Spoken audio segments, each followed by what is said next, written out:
Di dunia yang tampak semakin canggih, begitu banyak yang kita anggap sebagai kebenaran, ternyata hanyalah gema dari pengondisian yang telah berlangsung lama.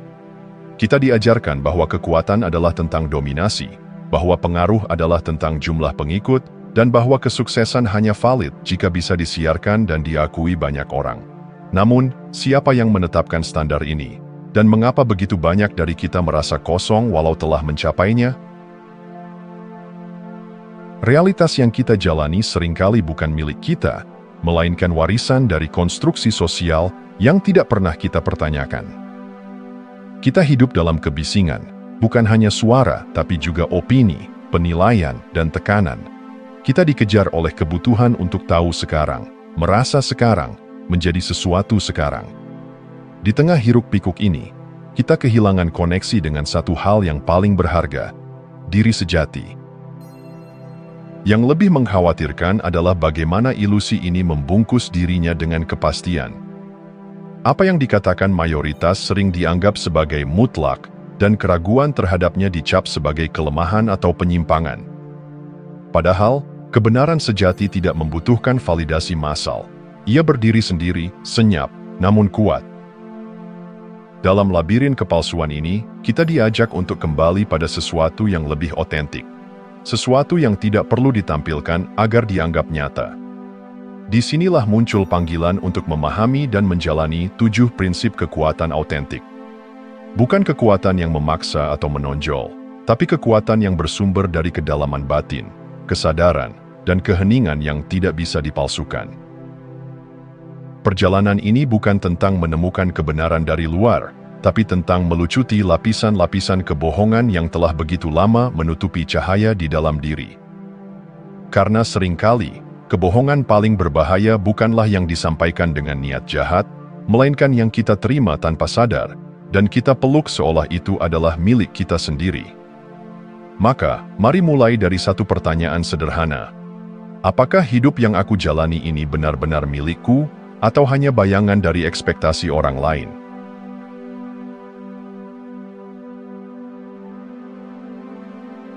Dalam alam semesta yang luas, kekuatan tertinggi justru bekerja dalam diam. Gravitasi yang menahan bintang dan planet tidak pernah berteriak. Laut dalam menyimpan misteri terdalam tanpa perlu menciptakan gelombang di permukaan. Gunung berdiri megah tanpa berkata apa-apa, namun kehadirannya tak tergantikan. Dari alam kita belajar satu hal penting. Yang paling kuat tidak selalu paling nyaring. Namun, dunia manusia seringkali terbalik. Kita tumbuh di tengah budaya yang memuja suara lantang, opini tajam, dan eksistensi yang harus selalu diumumkan. Seolah-olah nilai seseorang hanya diukur dari seberapa banyak ia terdengar dan terlihat. Dalam kebisingan ini, makna kehilangan bentuknya. Kata-kata menjadi murah ketika digunakan tanpa jiwa.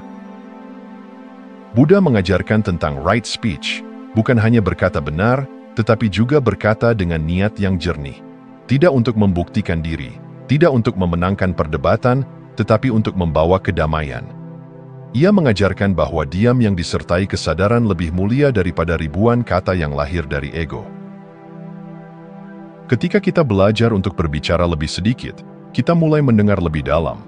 Kita mulai menangkap getaran hati orang lain, bukan hanya kata-katanya. Dalam keheningan, ada ruang, dan dalam ruang itulah kebijaksanaan bertumbuh. Kita tidak lagi tergoda untuk bereaksi, tetapi memilih untuk memahami. Kata-kata yang dilahirkan dari keheningan memiliki bobot. Mereka tak perlu keras untuk terdengar, karena mereka menyentuh bukan hanya telinga, tapi jiwa. Ketika kata-kata menjadi langka, maknanya menjadi bernilai. Disinilah kekuatan sejati bersembunyi, bukan dalam suara, tapi dalam kesadaran yang melatarinya. Barangkali sudah waktunya kita bertanya, apakah aku sedang berbicara untuk menyampaikan kebenaran, atau hanya untuk memastikan aku tetap terlihat? Dunia tak butuh lebih banyak kebisingan. Dunia butuh kehadiran yang sunyi, namun dalam. Dan mungkin, dalam diam itulah, kita menemukan siapa kita sebenarnya.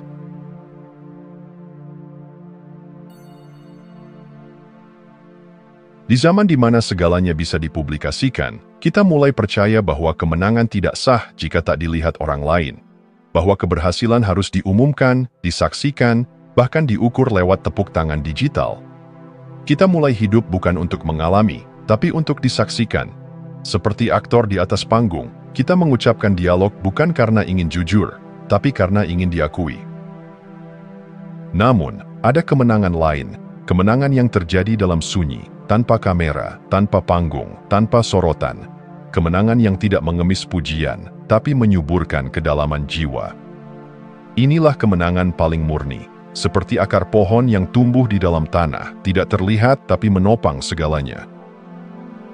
Buddha mengajarkan tentang non-attachment, melepaskan keterikatan pada hasil, termasuk kebutuhan untuk terlihat menang.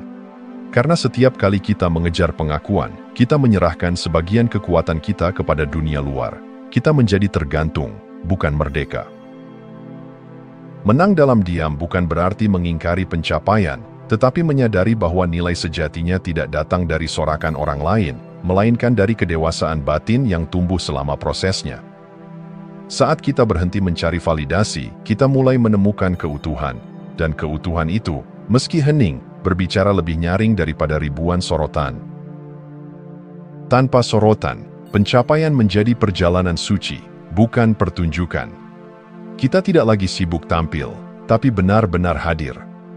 Tidak lagi mengukir pencapaian di dinding sosial media, tapi di ruang terdalam hati kita, tempat di mana tidak ada yang bisa mencuri makna dari perjalanan itu.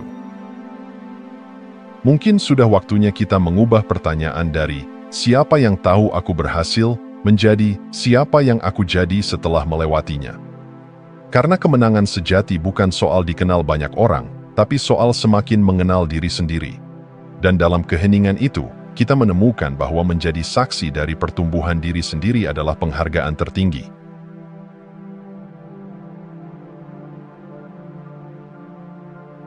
Di tengah derasnya arus informasi dan interaksi, dunia memuja yang cepat. Cepat membalas, cepat bereaksi, cepat mengambil sikap. Seolah kecepatan adalah ukuran kecerdasan, dan reaksi instan adalah tanda keterlibatan. Namun, apakah semua yang cepat itu bijaksana? Dalam keheningan yang jarang kita beri ruang, tersimpan sebuah kekuatan tersembunyi. Jeda. Jeda yang tidak terlihat tapi menentukan arah. Jeda yang tidak bising tapi memengaruhi seluruh kualitas hidup. Dalam ajaran Buddha, ini dikenal sebagai upekha, keseimbangan batin, ketenangan dalam badai. Sebuah kekuatan yang tidak datang dari dominasi, tetapi dari pengendalian diri. Psikologi modern menyebutnya the pause, ruang kecil antara stimulus dan respons. Disitulah kebebasan berada, disitulah pilihan hidup terbentuk. Apakah kita akan meledak atau memahami, menyerang atau mendengarkan, menghakimi, atau memberi ruang. Kekuatan bukanlah kemampuan untuk bertindak cepat, tetapi kebijaksanaan untuk menunda dengan sadar. Ketika kita belajar menunda reaksi, kita tidak menjadi lemah, melainkan menjadi pemilik sepenuhnya atas pikiran dan emosi kita. Kita tidak lagi diperbudak oleh amarah, ketakutan, atau impuls sesaat. Kita menjadi tuan rumah yang menyambut semua tamu emosi, tetapi tidak membiarkan mereka mengambil alih rumah. Menunda reaksi adalah bentuk penghormatan terhadap diri sendiri dan orang lain. Ia memberi waktu untuk melihat lebih dalam, mendengar lebih jernih, dan merespon dengan hati, bukan hanya ego. Dalam jeda itu, kita tidak hanya menemukan ketenangan, kita menemukan pilihan. Mungkin dunia akan terus memaksa kita untuk cepat, tapi kebijaksanaan tidak terbentuk dalam kecepatan. Ia lahir dalam jeda. Dan barangkali, dalam jeda itulah kita menemukan bahwa yang paling kuat bukan mereka yang cepat bereaksi, tapi mereka yang memilih untuk memahami sebelum menjawab. Karena dalam dunia yang bereaksi tanpa henti, diam yang sadar bisa menjadi revolusi.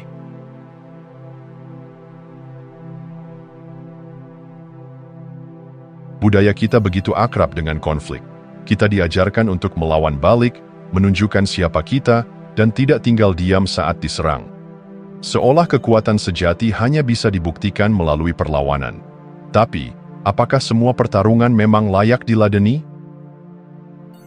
Dalam keheningan ajaran Timur, ada kebijaksanaan yang jauh lebih dalam, yaitu kshanti, kesabaran mulia, kelapangan hati yang tak terpancing oleh provokasi. kekuatan yang tidak perlu membalas, karena ia telah melampaui. Seperti langit yang tidak pecah saat diteriaki badai, atau seperti air yang tidak menabrak batu, melainkan mengalir dan mengubah bentuknya perlahan. Transendensi bukanlah kelemahan, ia adalah kekuatan dari dimensi lain, dimensi kesadaran. Ia tidak bermain di arena ego, tapi berdiri di atasnya. Orang yang memilih tidak membalas bukan berarti kalah, ia hanya sadar bahwa tidak semua pertarungan layak untuk merendahkan kedamaian batinnya. Dunia seringkali salah mengira diam sebagai kekalahan. Tapi diam yang sadar, diam yang memilih, adalah bentuk tertinggi dari kekuasaan diri. Kadang, kekuatan terbesar adalah kemampuan untuk tidak menjawab. Bukan karena tidak mampu, tetapi karena sudah tidak perlu. Konfrontasi bisa terasa memuaskan sesaat. Namun, transendensi membentuk kekuatan jangka panjang, mengajarkan kita untuk tetap utuh meski diguncang, tetap lembut meski disakiti. Ia tidak mendidik kita untuk menang atas orang lain, tapi untuk menang atas diri sendiri. Ketika kita berhenti meladeni drama yang tidak selaras dengan jiwa kita, kita sedang memelihara kemurnian energi kita. Kita menjaga agar hati tetap jernih, agar tidak ada racun yang kita serap dari pertarungan yang tidak perlu. Barangkali inilah kekuatan yang tak bisa dijelaskan dengan kata-kata, kekuatan yang tidak bersuara, tapi terasa. Dan dalam dunia yang gemar berteriak, menjadi hening adalah bentuk keberanian yang paling dalam.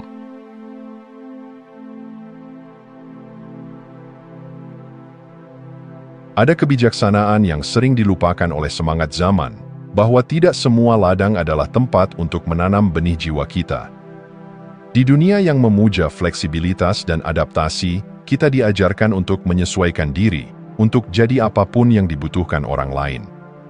Tapi apakah menjadi segala bagi semua orang membuat kita benar-benar hidup?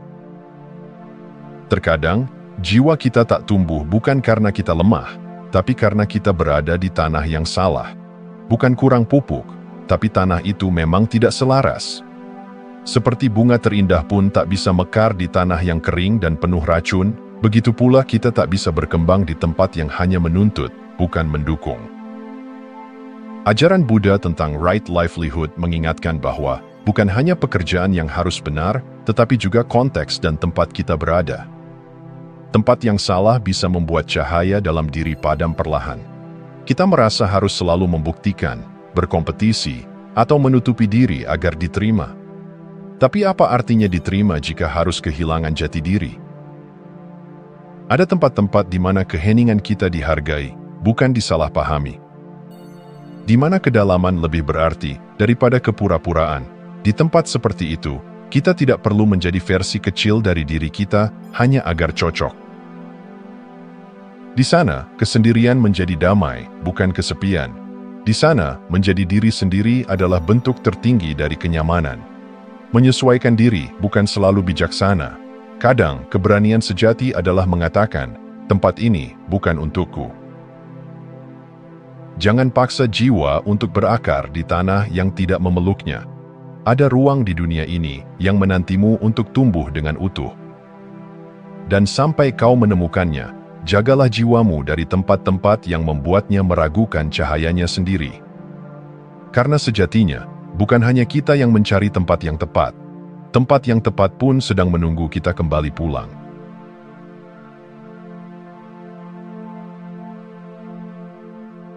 Di zaman di mana keterbukaan dijadikan mata uang sosial, keaslian seringkali disamakan dengan seberapa cepat kita membagikan luka kita kepada dunia. Kita diajak percaya bahwa semakin banyak yang kita ungkap, semakin nyata kita terlihat. Tapi apakah itu sungguh keaslian, atau hanya ilusi keintiman yang lahir dari dorongan tak sadar untuk diterima? Luka adalah ruang suci, bukan untuk dipamerkan, tapi untuk dipahami. Keaslian sejati bukan tentang seberapa banyak luka yang bisa kita ungkap, melainkan seberapa sadar kita dalam memilih kepada siapa, kapan, dan bagaimana kita membuka ruang itu. Dalam ajaran Buddha, ada kebijaksanaan yang mendalam, yaitu mindfulness dan discernment, kesadaran dan kebijaksanaan dalam bertindak.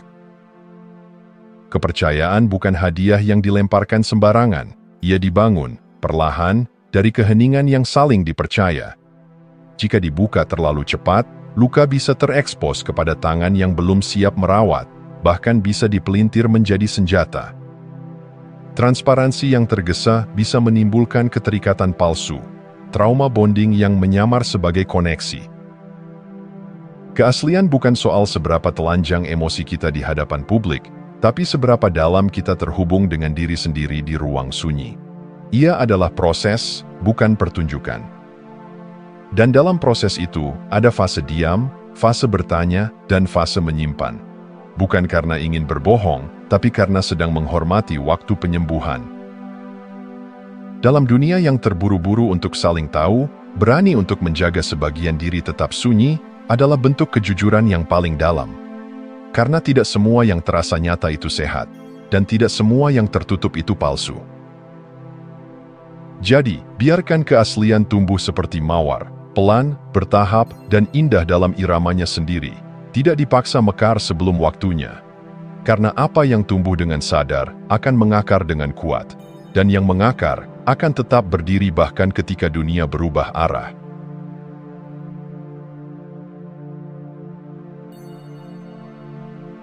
Di antara percaya dan curiga, ada ruang yang jarang kita huni, ruang keseimbangan.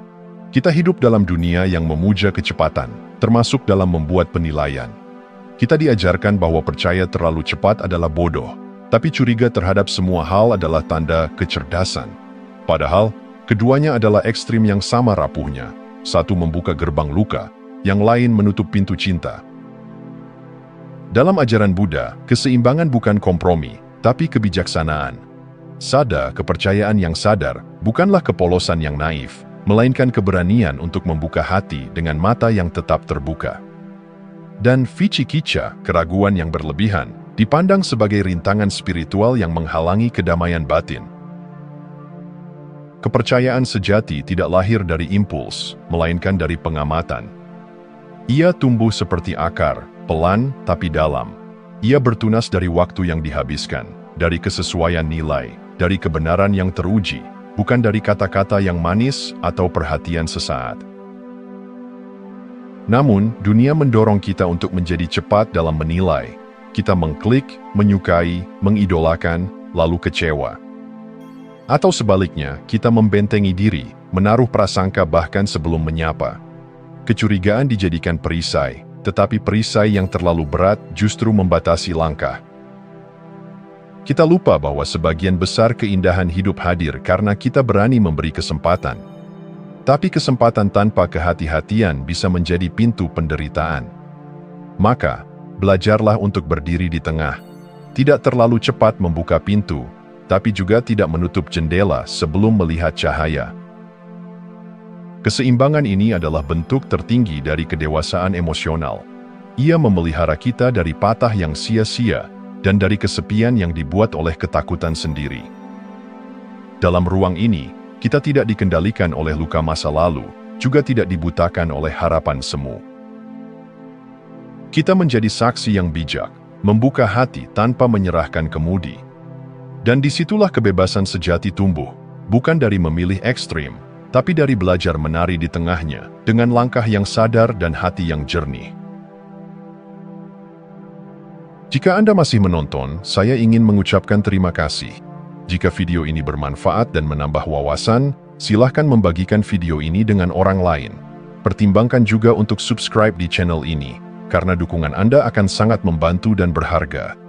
Jangan ragu untuk berbagi pengalaman atau pemikiran Anda di kolom komentar.